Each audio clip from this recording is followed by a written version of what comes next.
Sam Logue here for Green Blood Boxing. Delighted to be joined by a friend of the channel and the recently victorious Deco Geraghty. Deco, man, thanks very much for joining me.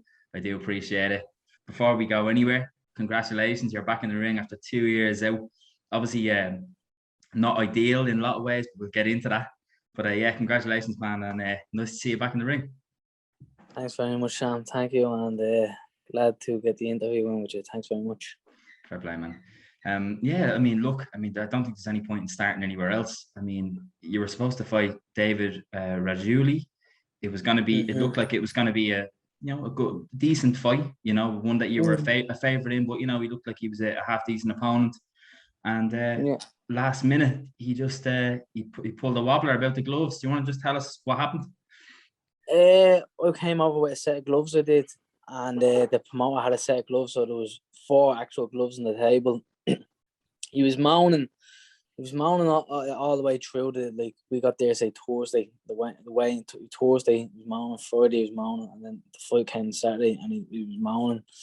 He was literally giving out about everything. Even now on social media, he's still giving out about stuff. Like it's kind of, I'm not getting into it with him because of, at the end of the day, he's a journeyman, I mean, that's the hard truth. He's a opponent who comes to win, but he's still a journeyman. It's a journeyman record. I told him there, he goes, mate, you're a journeyman. You're giving me loud to you're a journeyman. It goes, at the end of the day, my record's a journeyman record as well. We're not up there at that high level. And I said that to him, being brutally honest. You're going on like you're a superstar here. And it was just, he expected to be treated as a fucking world champion, I mean? Like, he was going on like he was a world champion. He think he deserved to be better than what he was treated. At the end of the day, we had agreement with his ports paid, all his fees for it, all his expenses, his flights, accommodation, all that was paid for when he got over there. But what happened was with the gloves, there was 4 sets of gloves down there. We were waiting. The gloves would have been sorted out if he actually showed up to the weigh-in on time. He was an hour late for the weigh-in. So that would happen with the day before. So the day of the fight, he came down to the meeting. The referee and the check board were there as well. There was three of them all in. There was three people dealing with it, as well as the promoter. And so, like I said, there was 4 sets of gloves on the table. He wasn't happy with the gloves at all. He was moaning about. Told me one glove was 10 ounce when they were 8 ounce on them. The other gloves, another pair of Top Pro gloves weren't good enough, which I actually fought in them, and I actually have brittle hands. I actually usually fight with gloves with a lot of padding in, because I usually hunt my hands, and I fought in them, and I came out without a mark on the hands. Were perfect. And then there was another set of gloves the promoter supplied, and he just wasn't happy with them. And at the start, he was turning around saying, he goes, I should be picking what gloves I want first. I was like, mate, you're the B-side. I'm paying you. You're not paying me to be here. So I'm going to pick gloves first, and you have the choice to 3 after it. Sorry there, Sam. No worries, bud. You hear me? Yeah. So you have the choice to the 3 after, and he didn't want that. He wasn't happy with that. And then then his management team was on to me about saying, like, Deco, why not flip a coin? And I was like, why should I flip a coin? Like, at the end of the day, I'm the ace. I'm paying him. He's not paying me. It's not even like I wasn't paying him where both was getting paid off the promoter. I'm actually paying him to fight me. And then I went from, do you know what? I just said, do you know what? Then there's actually his team, is a few sponsors he had over there. When the sponsors were there, and they were saying, flip a coin. I was like, no. And then actually 10 minutes later, I said, do you know what? I really don't care what gloves I have on me. Flip a coin. And then he said no to flipping the coins. So then I turned around and said, do you know what? Actually pick the gloves you want, and I'll go second choice with the gloves. And he still said no, he wasn't happy with them. So then what happened was, he goes, I'm not fighting at all with them gloves, I'm not happy. Then I actually got gloves. The girls, there was girls on just before us, and the girls had brand new Adidas pairs of gloves. They only just wore them in that fight. And I goes, will you fight with them gloves on? He goes, yeah, them gloves are perfect. We'll fight with them gloves on. And then within 2-3 minutes after him saying that, he goes, I have no coach. But his coach was sitting outside in the car park. His coach was actually very rude. He was in general. The promoter found him rude. People there found him rude. He had a bit of a an aura of an attitude with him, you know what I mean? And his coach was out in the car park. Now I didn't speak to his coach, because his demeanor was very rude, like, and he just walked out of he was outside in the car park, and he said, I have no coach. And I had a cameraman there, and he has the recording, and I turned around and said, mate, take my coach. I'll go with no corner, man. I don't really give a fuck. It's only a fight, man. That's a recording of that. We have the footage of him saying that. And he turns around and goes to me, would you fight under these circumstances? I said, yeah, mate. Like, it's a fucking fight. We're at the green for the fight. You're maybe annoyed about these gloves. We're at the sorting of gloves. You're annoyed about them. But at the end, you're moaning about them. But I'm dealing with the problem. I'm coming up with the solutions of the problem. So I'm the one who's getting the headache. You'll give me the headache. You know, I'm not giving you the headache. You'll give me the headache. I'm on about this. That I'm trying to come up with a solution. He said, would you fight under these circumstances? And I had that recording. I said, yeah, no problem. I goes, we can fight now. We can fight in 3 hours' time. Whenever. The whole show is paused for us. And he just said no and walked out then. And after his accommodation, his flights, everything being paid for. And what happened was, because the show got paused, there was a few other fighters who were meant to be on before us. The whole show got paused, and the fella who I did fight in the end, he was actually the A-side fighter. He was meant to fight, and he was undefeated. An undefeated lad on the build up, his building his career up. He was undefeated, and he got offered the opportunity, and he took the opportunity. This fella was actually on the show. This fella was actually on the show. I think it was the first or second opponent on the show, so he was on it before I was assigned due to fight in the show. So he was on. He passed his medicals, because I seen the fella Dave was saying he wasn't on the show and this, that, and the other. Look, we have it on BoxRec that he was actually on the show weeks before me. I was announced to be on it, and the fella stepped up, and to be honest with you, it was a pretty handy fight. It was. It was just like, at the end of the day, it was just the circumstances what it was. I would have liked to fight Dave. He caused an awful lot of trouble with everyone, with his promoter, with his own manager. It caused an awful lot of trouble moaning. And as I said, he's a journeyman. And I'm sorry to tell you, like, I think his record's 12-8 or something like that. Like, that's a journeyman's record. Like, even mine's is 20-5 now. That ain't a good record, you know what I mean? That boy did say record. I said in an interview, records are deceiving, you know what I mean? Because his record was deceiving, because his game. Do I think I stopped him? Yeah, 100%. I thought I was going to stop him. But his mentality is, he had a winning mentality, and he wanted to come to win, and that's why we wanted to fight him, because of that's where you hurt people more. They're more open to come to attack. But it was just absolutely like I've never been onto his management team and turned around and said, like, when I fought as an A-side fighter many occasions on the MTK show, and I've never got the choice of picking what gloves I want. He was like, I want 4 sets of brand new gloves. I want to choose with these 4 sets of brand new gloves. I'm like, mate, you're not fighting for the WBC world title. Like, what are you on about here, man? You know what I mean? Like, usually I've often just got given gloves, and that's the end of it. You know what I mean? Madness. So, like, I don't know where he thought he was, though. I mean, you fought on some big shows and some bigger promotions, and as you say, you've never had anything like that before. And he obviously hasn't fought at a particularly high level or on a big event, has he? Well, I don't know where he's getting those notions from. He's tweeting and saying about enjoy being a champion, and I'll always be a champion. Like, mate, you won like a fucking, I don't know, an African title, man. It's fucking like, it's like me winning a Celtic title is, and me turning around and saying I'm world champion. You know what I mean? I'm up here with a Celtic title. You know what I mean? No, he's absolutely deluded, and I've been actually getting like abuse of his wife on Instagram.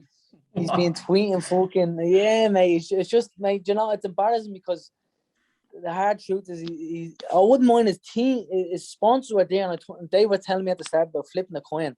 And I turned around and said, no. And then I went down and said, all right, I'll flip the coin. And he goes, no, we won't agree to that now. And I was like, all right, he picks the gloves. And his sponsors were kind of, I goes, look, I said it to him, I said it to the sponsors, and him goes, what do you want me to do here? What else can I do? And I'm thinking, you want to flip the coin? You want to flip the coin at the start, I agreed to that. And then you wanted to pick the gloves first and agreed to that. And then I got you a new set of gloves that you agree, and then you were happy with them. And then you told me a coach wasn't there. when he was in the car park, and I said, take my coach, and then he was like, your head's not right for it, I don't want to fight, and he just got up and left. And if I ever met a clown, it's the biggest clown I've ever met, to be honest with you. You know, well, the abuse I'm getting off him is absolutely ridiculous. Like, he's telling me that he'll fight me and he'll pay me 5 times more the money. He'll pay me 5 times more the money that I was offering him. I was like, mate, you were moaning about your purse. You were moaning about your purse when we were discussing the gloves. You're like, I'm not getting paid enough money to wear for these gloves. I'm not happy with this. I'm like, we've agreed on this purse weeks ago, and now you're moaning about your purse. You know what I mean? Like it's embarrassing. You know what I mean? It's embarrassing. I actually hope Boxing Ireland, for the self, Boxing Ireland actually don't deal with them, because of I think they have a glimpse of what they have to deal with, because the promoter couldn't understand it. Like the check board approved everything. They were there to our meetings and said, yeah, these gloves are fine, and he still wasn't happy. Like, you know what I mean? Like, madness. It's absolutely ridiculous. Like, it's embarrassing and ridiculous, and I hope that Boxing Ireland let him go and don't deal with him, because of like I said, he actually believes he's something he's not. And I kind of, like, I didn't really get into him on Instagram or anything like that, because I'm like, why am I feeding energy to a journeyman? Like, this is, never mind, it's pathetic on me talking about it, you know what I mean? But I was just addressing that thing, and that'd be the last time I'll address it, you know what I mean, with anyone. It's like, that's the truth, and that's what's happened. And, like, don't get me wrong, I do believe he wanted to fight, but he was, I do believe he came out of the fight. Obviously, he wouldn't have taken the fight, didn't. But the thing is, I think he should be treated like a superstar. Yeah. And he got treated like any normal fellow would have gotten treated who's coming out of the fight. You know what I mean? I like, he was giving out about the venue. He went to the wrong venue because it was on BoxRec, a different venue. I went to the wrong venue myself, but it was only 2 minutes down the road. You know, literally, it was a 3-minute drive down to the other venue. And he was like, you sent me to the wrong venue. I was like, mate, I'm at that venue as well. I didn't know. It's 3 minutes in the fucking difference, and moan about that. I was like, that's not my fault. That was on BoxRec. I just went to there as well. It was a misunderstanding. It was like, and then, I don't know, man. Then he was like demanding, he wanted, even though we were staying in Poland, he was demanding, he wanted a room to chill out for a few hours in Czech Republic in the hotel room we were fighting at, you know what I mean? I was just like, this is madness, man. For someone who's like, got a journeyman first and foremost, to get paid to come over, be happy, take a fight, and take the whooping you're going to take, man. So, oh, man. That was sounds it. I was chaos. really happy and pleased that I got the fight in the end. Like, it was really stressful, because at the end of the day, it was like, between me and Kieran, my man managed to fight. Found the promoter, found the show, found the belt, the whole lot. So it was a lot of money invested on my behalf, and just I had to have, like, it cost me a fair few quid. Like, you'd be surprised how much this cost me just to. I want to get into that. I want to get into that as much as you can, or are willing to go into that, Deco.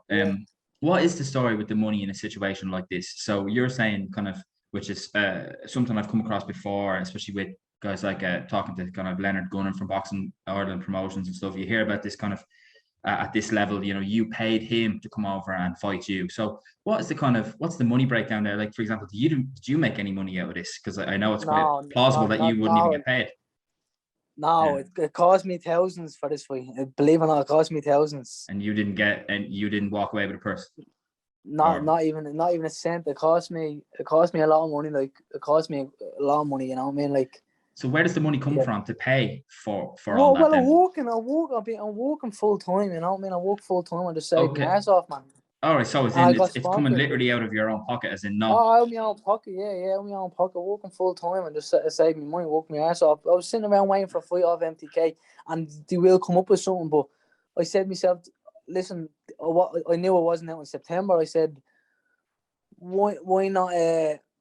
I'm not out in September. Why not getting a show? And then I went from we getting a show, and maybe we pick up some sort of title, you know what I mean? And the UBO, we got onto them, and they agreed. We agreed on a small fee to get that belt, and it was faking belt, and we got, and UBO were great to work with, and we came with a pound. We actually had an undefeated lad in Hungary. Originally meant to fight a 16-0 lad, and he pulled out. He actually fights at LIGHT-WELTERWEIGHT, and last minute he turned around and said, no, we do it at lightweight. And I was like, mate, you fight at light welter, I'm fighting at light welter. And he pulled out in the end.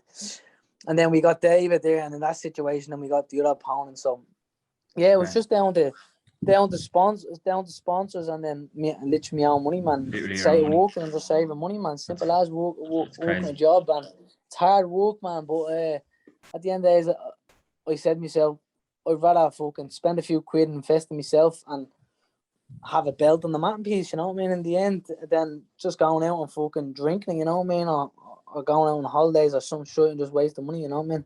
Yeah, I get you. Yeah, I mean, fair play to you, man, and it's to be commended, especially at this stage of your career. You know what I mean? You've had some high-profile fights, stuff like that, so fair play. I want to quickly touch on the actual fight itself, like talk about the actual fight that you had. The opponent who stepped in, as you mentioned already, his name is because I feel like it's only fair to mention his name as well. Vyacheslav was it Shulevsky? First and foremost, fair play to get that there. Fair play to him though, Deco, for actually standing in against you. He's 2-0 at the time, and he took it. He obviously thought, you know what, I'll take my chance here. I'll get in. Yeah. It was one of those situations where, and I don't want to speak out of turn, but the golfing class was so much that he couldn't really get a shot off. You know, it would have been the same with David as well. You know, I mean the golfing class would have been. It's like at the end of even the loss what picked up, man.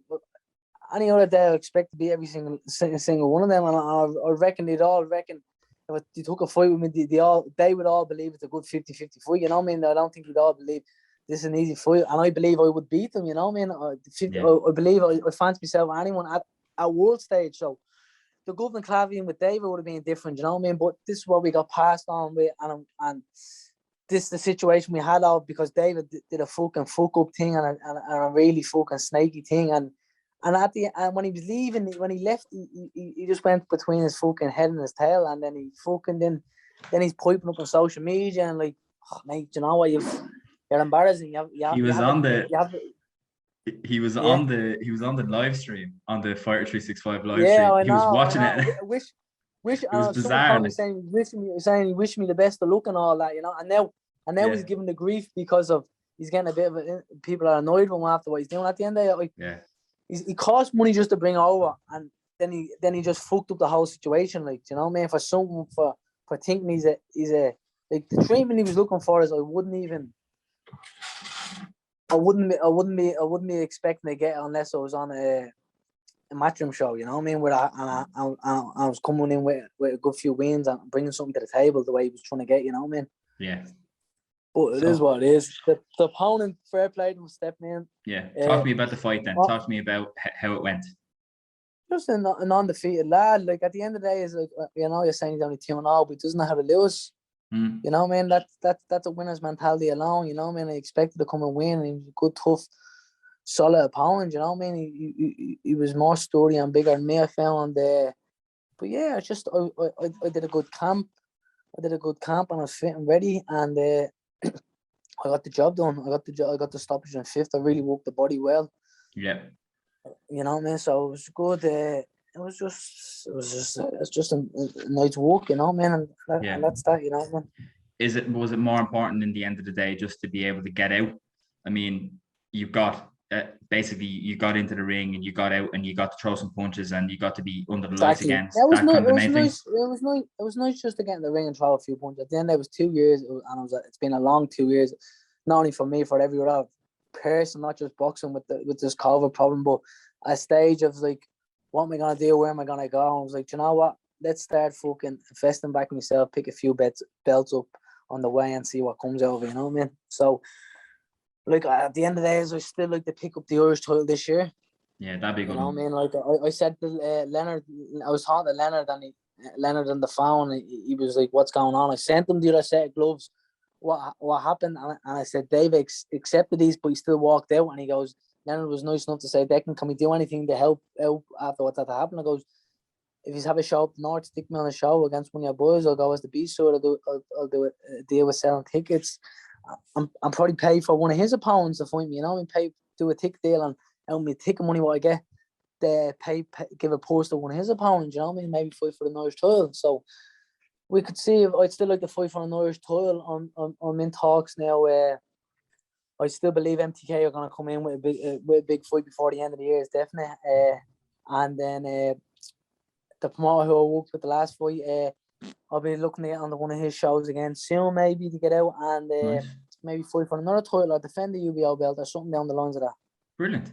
I mean, that's an interesting one to fight for the Irish title. That's something that a lot of people will like the sound of. I mean, there's a few guys there in the Irish scenes that could make for some tidy little matchups. I mean, you've got like Jake Hanny's back at it, Victor Rabbi.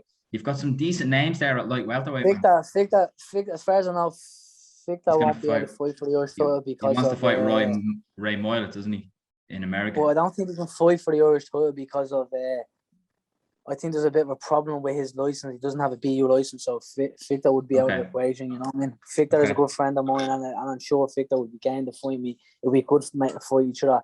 But I don't that Victor would be out of the thing. But the likes of Jake or Miguel Palmer and Quinn or anyone else, Stephen McVeigh, anyone, I don't really give a fuck. I turn around and like I was the same attitude. I don't give a rat's who I fight, and that's the truth. To me, what am I afraid of? A fight, man? I'm fighting since I'm fucking 5 years of age in the streets, man. I don't care, man. A fight's only a fight. Yeah. I've lost, I've been knocked out. Do I give a rat's? No, man. I get on with it, brush it off and keep going forward. I believe me boxing ability. And listen, it was nice to pick up the Irish title. Anyone at fucking light welter who wants to fight me, I'm happy to fight them, you know what I mean? Yeah. There's not many people there. That's the only problem. There's not many people there. And if I call out any names, I stand on people's toes who are friends of mine. Like, example, me and Martin have talked about would fight each other. Martin said, yeah, he would fight me, and I'll be happy to fight Martin. Me and Martin are good pals, like really good pals. Yeah. But at the end of the day, Martin's game ball is for a knock, man, and he believes that's anything can happen. True, yeah.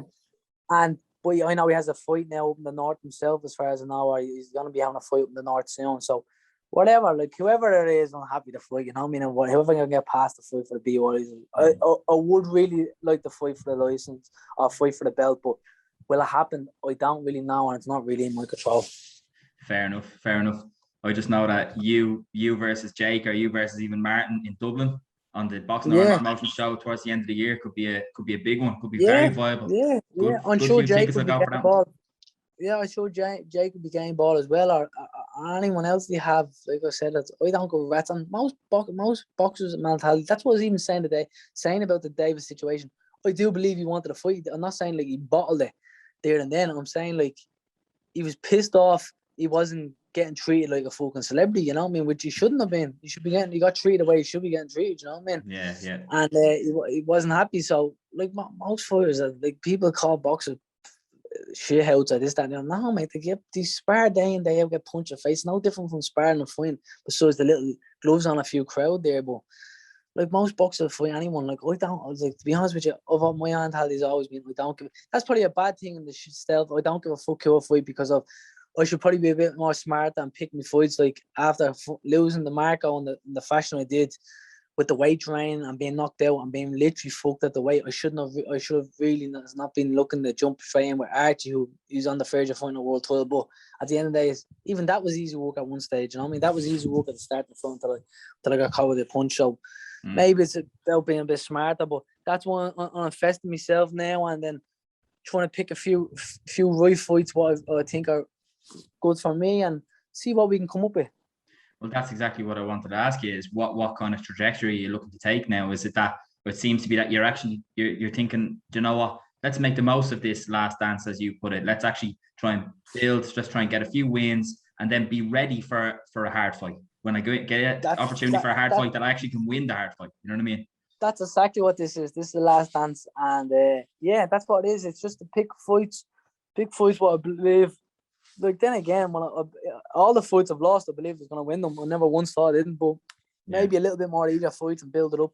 So I think maybe one more handier fight and then into maybe a 50-50 fight or me as a B-side fighter, you know what I mean? Like I've been onto the team. I've no problem going as a B-side fighter. So maybe one more fight as on the A-side where I kind of expect to win. And then even going as the B-side, I don't really expect to lose. I'm not going to pick a fight where I'm saying to myself, I'm not going to win him. I'm going to get a payday out of it. Nah, fuck that. Money comes, money goes. You know what I mean? I have a job, or get paid, and that's me. That's where my money comes from. I get paid from working in a job. I don't get paid boxing is not a whole lot of money to be made out of it. I'm doing it for the love of it, you know what I mean? And Yeah. when people criticize boxing, they don't understand is like, I'll be honest with you, I was working for the Marco on the Geraghty fight, and it's hard, man. It's hard working a full-time job and going training twice in the afternoon after that. Like Yeah, 100%. walking from 8 o'clock to fucking 5 o'clock, 5:30, and then getting 2 sessions after. It's tough going, man. And Really people hard. I have a lot of respect for anyone who does it. It's very difficult to do both. Very, very difficult. 100%. What are you actually doing at the moment, Deco, if you don't mind me asking? Because I think it's always Nah, interesting that's to know. private. That's private. I'm walking on sites and anyway, but private. Fair enough, man. Fair enough. I have to And chance my it's arm after physical these things. walking on sites. Me and Martin are doing the same. Me and pal Martin are working the same job and walking on sites. So physical job. Yeah, good stuff, man. It's just because I actually didn't know that, so I was interested there. Yeah. Something that I find again to overuse the word interesting again. Your dad was in your corner, but you've been training with Pete for quite a long time now. Yeah. What's going on there? How come Pete I have wasn't to in give your a lot of corner? credit. No, I have to give a lot of credit to Pete. At the end of the day, I was packing the boxing on it, and I said I'll go up there, and he gave me a new lease of life, and I'm enjoying camp up there. But I was up there, went through the COVID, and where I wasn't working, where work was done, and then I went back full-time job, and Pete trains all the boxers full in the days, like two sessions are in the morning sessions they're done before 3 o'clock. I don't finish work on the 5:30, so I haven't been able to get up there probably for the last 3 months. So I was just doing evenings with my dad, and then when I came up to the fight, I was like, it's already cost me X, Y, and Z for this fight, and my dad was flying over himself to come over and watch me with my mad. He came over on a holiday, so I just said it would have cost me a few more quid to bring Pete over and accommodation, all that for a fight where it's not a hard fight. But I do expect to get back down to Pete after on home. Start probably doing a few evenings with him if he can fit me in with the evenings and the weekends. And then as soon as like an MTK come up with a good fight for me, with like say 5 weeks notice or something like that, I'll pack the job in and go full time again with Pete. You know what I mean? But at the end of the day, I'm not getting paid the box, so it's costing me money, so I can't afford to give up the job because I have no other income. Yeah, absolutely fair enough, man. At the end of the day, you have to make money, don't you? Bills have to be paid. 100%, bro. Yeah, just an interesting one. So you are looking to kind of go ahead with Pete and have Pete in your corner and kind of try and get like a full camps in with Pete. Interesting to hear, but of course, fair play to your dad, who's I'm sure will probably still even be in your corner, even if Pete is leaving the corner. He'll always be around. But Pete is training me, you know what I mean? I am training with Pete, and he has a great stable there. And Pete is a fucking master class of boxing. Like he brings it back a little bit back to the amateur days where it's really good technical stuff and some things you neglect and forget. But he's a great coach, he is, and he has a great stable up there. And I do expect to get up there full time again with him. Brilliant, man, brilliant. So we're looking to kind of progress. We kind of talked about it recently, but can we mention the fight that you maybe could have had a few weeks ago on a big show, or will we leave that? Yeah. No, you can if you want to. Just let you know this phone's probably going to go dead pretty soon. Do you have a battery charger there? Yeah, hold on. Sorry, go on and walk away, yeah? Well, I don't know how common knowledge this is, but you were offered a short notice fight against Selfa Barrett a few weeks ago, right? So again, there was talks about fighting Selfa Barrett, but it was in like 5 days notice where it was like I was never gonna make the weight, nowhere near the weight. So I just it wasn't gonna happen. You know what I mean? Is it something that we could look at in the future? Was there talks? No, I couldn't see so because of it was. Sorry, I was gonna say this on there. It was up towards light welterweight, and Selfa Barrett doesn't fight at light welterweight. That is the only reason why. Yeah. I'm just gonna see this for charging it. Sorry. No stress. It was up towards I don't know if he knew he got offered it. It was just put to me, would you fight him in 4 days' time? And I turned around and I said, would you fight on? Are you fit? And I said, yeah, I'm fit. Are you close to the weight? I told him what weight it was, and he said, I had too far away from the weight. I think it was at 139 it was. And I said, no worries. And then I texted him like a day later, who was it by any chance? Just itself. I was like, yeah, I would take it if I was given enough time, but I assume he's not going to be up near that weight again, you know what I mean? Yeah, fair enough. And I didn't even think that, but obviously he fights a super feather. So it's not a duo, but it's just one of those weird ones, isn't it? Where you get this opportunity to be on a matchroom show on a big DAZN card, kind of 4 days notice. I put myself forward for the. No, like I would have taken my 4 days notice if it was close. Say it would have been a week before my actual fight where I was down at the weight, you know what I mean? I would have said, yeah, no problem. But when it was impossible to make the weight at that time, I put my name forward to fight the Scouse lad, Robert Davids Jr. Robbie Davids Jr. Yeah, on that show in October. Like at the end of the day, I'm going back training tomorrow. So like, if I get a call up for that, I'll be willing to take that. You know what I mean? Because I'm not too far off the way. I made the weight only last week. So like, if you never know, like what could come up. There's a few other people who, like, I've turned around and told the management team put me forward to anyone as a B-side fighter. I'm happy to take anyone. Yeah. You know what I mean? There's no one I've ever looked at and said I can't beat them. You know what I mean? It's as simple as long as I do a good, can't make the weight right. There's no one I'm actually worried about. Yeah. You know what I mean? It's at the end of the day, I'm not saying I'm fucking any superstar, but it's only a fight. I'm not really worried about anything, and I'm not doing this for the money. I'm doing it for the love. So that's the only reason I'll be taking fights. Yeah, I understand. So last couple of things, Deco, I won't keep you too much longer. Obviously the fight was at light welterweight, your first fight at 140 pounds, 10 stone on the dot, which is a lot heavier than you've fought at for your whole career. What was it like just being in the ring, and how did you feel at the weight? It's not really. I've actually fought at 70 kilos at one of the fights. I'm sure. Did you? Yeah. I fought in Hungary. Me, Robert Burke, and James Power, and there was a picture of the three of us together, and I'm fucking full on abs, and I'm at 70 kilos. And it's a private joke. Me and Burke have a laugh about, like, you're full on abs at 70 kilos, man, because of people don't realize how much it kills me to make weight. I remember before I fought, who was it? Marco, and we did a photo shoot for MTK. Me and Stephen Orman and Luke Keeler and Turner. Stephen Orman goes to me, so this was like a month and a half away from the fight, maybe 2 months. He goes, Stephen Orman goes, "You're in shape already, ain't you? You're in good shape already." I'm like, yeah, but I'm about 2.5 stones still overweight, you know what I mean? Full on abs. So people don't realize how much of a cut I actually made. That's the problem. People, like, I'd sit at fucking 75 kilos and I'd have definitely 4 abs. I hit 70 kilos and I have a 6-pack, you know what I mean? I still used to have another 1.5 to 2 stone to cut, you know what I mean? When I'd be in, if you looked at me, you'd think, oh, he's in fighting shape, you know what I mean? It's ridiculous, man. So I fought one fight at 70 kilos, but that fight would have been, that was a lot. Like, I didn't actually, even though I was in shape, I wasn't boxing shape. I felt good, I felt comfortable. Listen, it was hard to do the camp with working a full-time job because I was working mad hours as well, like really, really mad hours. So it was hard to get as much training as possible, but I was still getting 10 sessions in, but they weren't the 10 sessions I would have been doing if I had a proper 50-50 fight, and I was doing a full-on camp, you know what I mean? Yeah, gotcha. Last thing I want to talk about is, very briefly, just the UBO, and kind of, you've picked up a title there. It's nice, and obviously you're able to kind of to get that title on relatively short notice. Just talk to me about, I suppose, the significance of that belt itself. You're a world champion, Deco, UBO world champion. Yeah, I'm very pleased and privileged to represent the UBO in the best fashion I can. And I want to thank the government body for letting me fight for the belt. You know what I mean? Yeah.